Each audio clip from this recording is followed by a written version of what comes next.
ఇప్పుడు Abhay and self nomination చేసుకోవడంలో దానికి పిచ్చే క్లారిటీ అయితే ఇచ్చినాడు. బిగ్ బాస్ ఇచ్చినటువంటి ఒక ట్విస్ట్ ఏంటంటే ఇద్దరు చీఫ్గా ఉన్నారు కాబట్టి ఎవరు నామినేషన్ చేయొద్దు అన్నటువంటిది ఒక పాయింట్.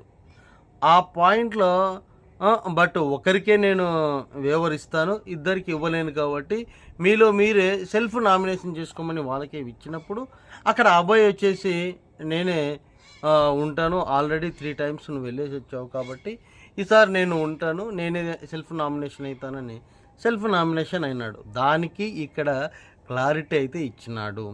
ఏం క్లారిటీ అంటే ఒకానొక టాస్క్లో నిఖిల్ నాకు వేవర్ ఇచ్చేసినాడు కాబట్టి నేను సెల్ఫ్ నామినేషన్ అయినాను అని వాళ్ళ ఫ్రెండ్స్ ఎవరైతే ఉన్నారో ఆ గ్రూప్లో వాళ్ళకైతే అబ్బాయి ఒక క్లియర్ కట్గా ఇవ్వడం అయితే జరిగింది.